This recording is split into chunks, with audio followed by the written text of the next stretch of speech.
nakabot po ako the year 2016 po. Si pag-abot ko po digdi, open pa akong maray sa naabutan ko, ang house parent po and then yung social worker po. Kang nakaabot po ako digdi, year 2015 po.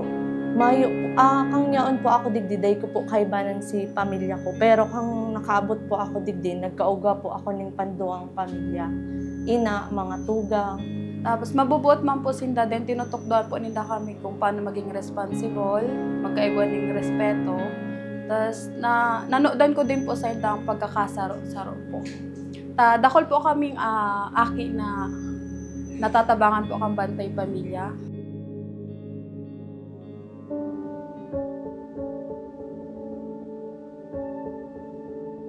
Kasi very active na rin ako sa mga women organization. Empleyado pa lang ako, active na ako sa barangay namin, tapos sa mga women organization. Para sa akin, it comes naturally na lang yung sasali ka sa organization, not because you want to be a leader, but because gusto mong makakontribute. Si Mayor Jess noon, kinausap ko na kung pwedeng, tapos na yung term ng husband ko, kinausap ko na kung akong pumasok as representative ng women's sector. Merong in-invite yung isa naming konsyal din doon sa isang parang seminar na ginawa sa Legazpi, yung Bantay Panay. Hindi siya pwede. Ako yung pumunta. From there, doon ko nakita, sabi ko, parang ito yung linya ko. Sabi ko, na tumulong. Kasi hindi pa ako konsyal, tumatulong na ako doon sa mga, ako yung takbuhan ng mga bahay may problema. Yung mga bata ako minsan, kukup-kupin ko namin sa bahay, which is nakikita ko rin sa parents. Ako minsan, yung kapitbahay namin, pag binubugbog, pagising ko ng umaga, may katabi na akong babae na may mga pasa-pasa o yung may mga batang nakaano sa ano namin. So, parang kinagisnan ko, sabi ko, parang ito ang gusto kong program. So, nireplicate ko siya dito sa Naga, yung Bantay Banay. Ang Bantay Pamilya, actually yun na nga, ginawa ko siyang NGO muna. Kasi nga hindi siya maipasok sa programa ng government. So, ginawa ko siyang isang NGO, tinawag ko yung mga agency na may program on women. Doon ko nakita, tiningnan ko yung strength nila at ano yung kakulangan pa. So, yung kakulangan na yun yung sinagot ko. Parang, ako lagi yung as the need arise, kung ano yung pangangailangan, yun ang dapat natugunan mo. So, bumaba ako sa mga barangay. Doon ako nag-start. Kaya ang Bantay Pamilya, nag-start talaga siya sa barangay. Ang first case namin is, matagal na palang nangyayari. Alam na ng buong komunidad na yung tatay, inaabuso na niya yung anak, at yung naging anak niya dun sa anak niya, yun naman yung inaabuso niya. Alam yun ng komunidad, pero bakit wala ka akong ginagawa? Tapos talagang hirap kami na ma-push yung kasong yun hanggang naanuhan yun, na nadala sa Muntinlupa, na ano yun. So, doon siguro parang nakita ng mga tao na I mean what I say. Siguro unknowingly, no, in 2004 when I began my volunteer work here in the Naga City Bantay Pamilya as its psychologist, I think parang unknowingly preparation siguro yun, no. So I began in 2004, pero actually lang yun, humihingi lang ako kasi magre-research ako nun for my thesis and I was asking for respondents. And then I saw the potential of the office na kailangan ng psychological services. So when I was already listening to stories of women, no, victims, women survivors of PAUSI, nakita ko na parang I should begin a program for them. But it was not enough for me to just be listening to their stories. I saw na kailangan nilang may mapuntahan na program towards recovery. Parang kailangan nilang may ka-journey sila, no, towards recovery. So, I proposed a program to then, counselor pa lang siya, si BM Nene, counselor pa lang siya. And then, but I told her, sabi ko sa kanya, pero sabi ko, ayoko yung maghihintay ako na laging may client. parang it's just saying na, sige, magbugbugan kayo kasi anyway, may psychologist naman na. Pero what I wanted was to find out ano yung nagkukos nito. So, nakita namin malaking role talaga yung nangyayari sa family. No? So, I designed the program na wala, at the time, 27 barangay, sabi ko, hindi ko kaya na mag-isa. So, what I did was to organize the volunteers, no, of the Naga City Bantay Pamilya, capacitated them. Basically, kung ano yung ginagawa ko. So, I simplified counseling. I simplified the psychological services so that it can be taught to them. So, sila yung magkakaskid nito ngayon sa kanya-kanyang barangay. Kaya yun, unknowingly again, di ko alam na 2020 na approve, no, si mental health law. So, hindi ko alam, 2004, yung efforts pala na yun are all leading to the kung ano hinihingi ng law to make basic mental health services available for the community. So, yun yung kinaka-proud namin dito sa Naga. Even before the passage of the law, meron na kami dito sa Naga. Ako po ngunyan, ako ang registered social worker digdi sa Bantay Pamilya. Ang kaput ko po digdi sa opisina sa Bantay Pamilya, yung mga walk-in clients. And then po sa Naga City Women's Home, saro pa po yan sa programa kang Bantay Pamilya. Under po yan kang LGU, na ang kaput ko pa po iyan na ako po ang nagsusupervise sa mga kaakian po na na-admit or na-discharge or mga something po na kaipuanin daning ning guidance as in supervision kang mga sa indang mga kaipuhan sa laog kang shelter. Ang digdi po sa Bantay Pamilya, sa digdi po sa luwa ay sa opisina, more on walk-in clients po ang in-entertain ko. So, nag-intake interview po ako, and then kung pwede po siyang i-assess na for counseling sa psychological or sa legal counseling. Ini po ang saro sa iyan ang mga programa po kang Bantay Pamilya digdi sa opisina.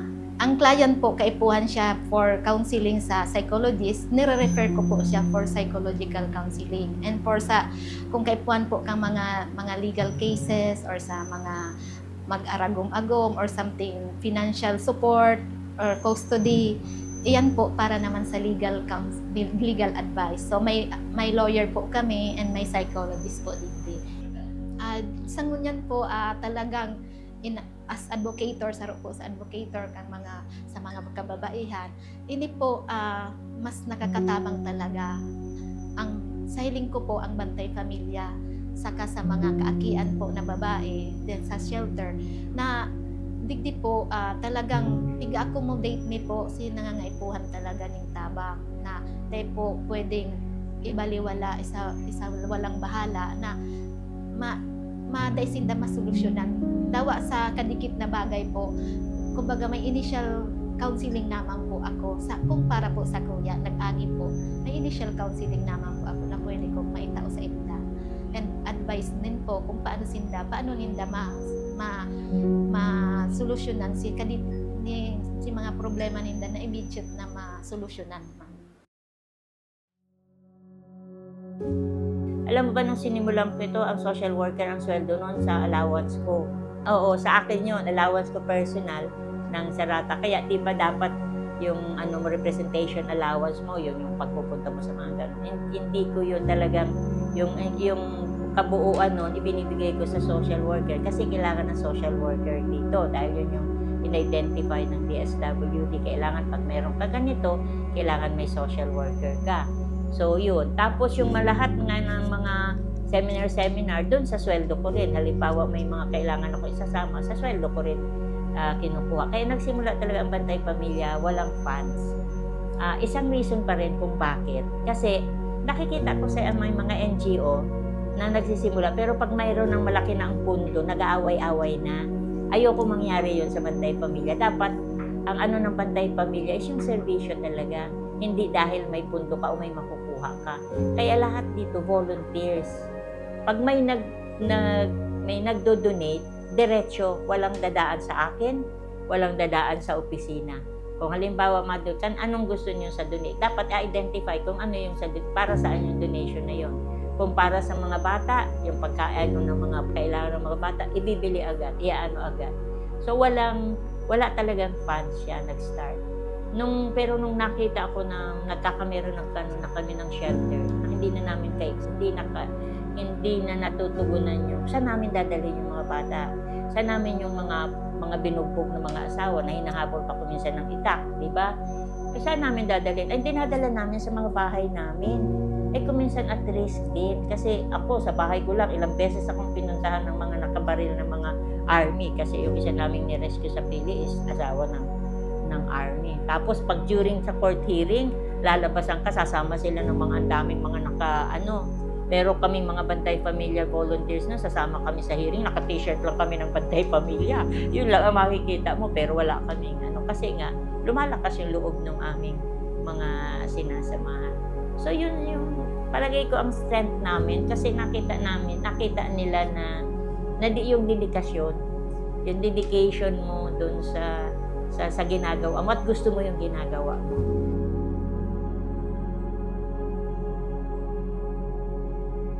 And I learned this from a mentor.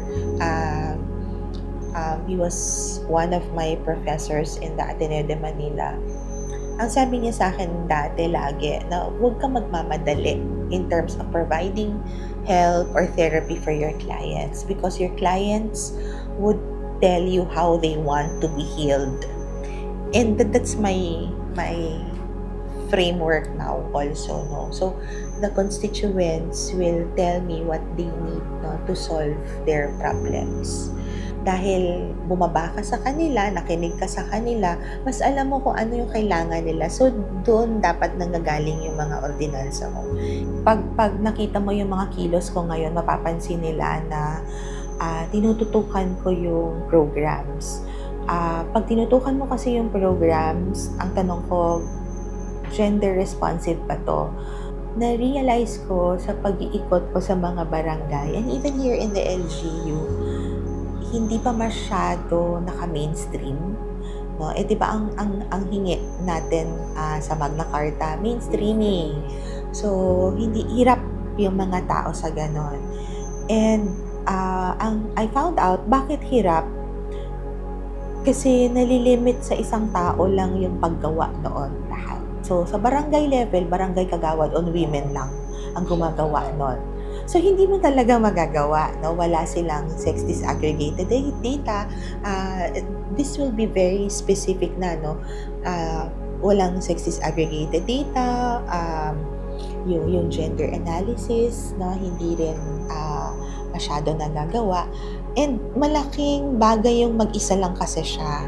So, there's an ordinance that I authored, yung creation of the barangay GFPS, na Gender Focal Point System.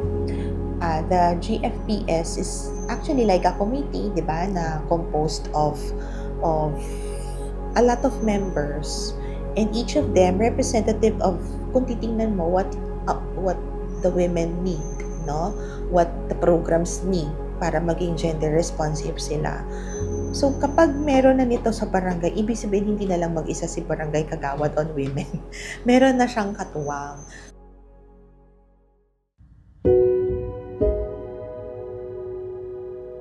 For me kasi empathy is really the key. No?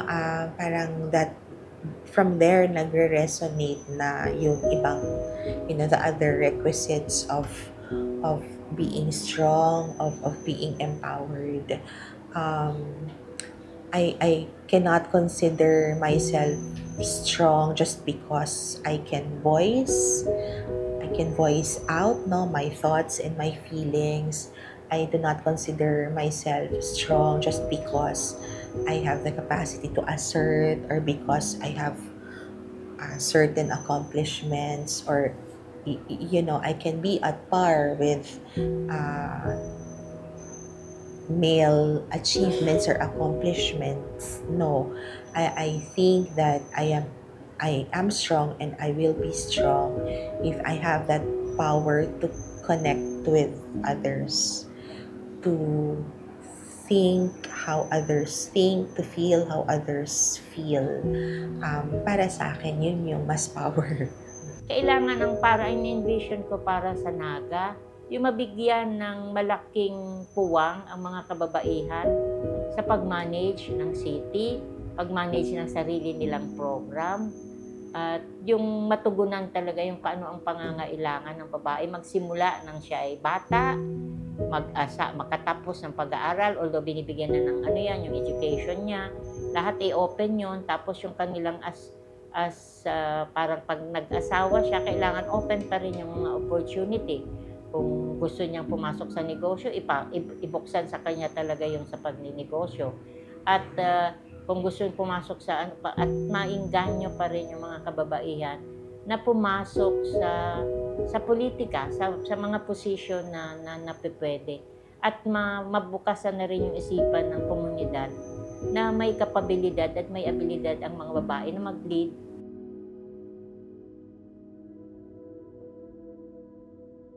Kadalasan po mga nakakaabot po digdi yung mga aki is may mga kung apo doon po is may mga problemang dapat nalagpasan, which is mas natatabangan po ang bantay pamilya. Mas ma-encourage ko po sinda kung sakali man pong may aki, giraray na makaabot po sa facility ini. Maging open lang po sinda sa mga social worker, sa mga house parents, sa mga staff po na yaon digdi kasi mabubuot man po talaga sinda. Especially po si Lola Boss kong apo doon po si Vice Mayor Neni Diasis. Dakulaon po ang nagbago sa kuya. Kasi kang nakaabot po ako digdi, si mga salang gibo ko po kang bago ako nakaabot digdi. Nabago ko po siya kang nakaluwas na po ako digdi. Araw po kang may mga naabuso po. Sasabi ko po sa inda na digdi sa center na ni pwede po sinda maggarani, maghagad ng tabang. Sa para makaigo sindang pag-asa po baga. Sa mga problema po, malagpasan po ninyo. Dahil po sinda mawaraan yung pag-asa mo. Malalagpasan man po ninda ang mga problema ninyo.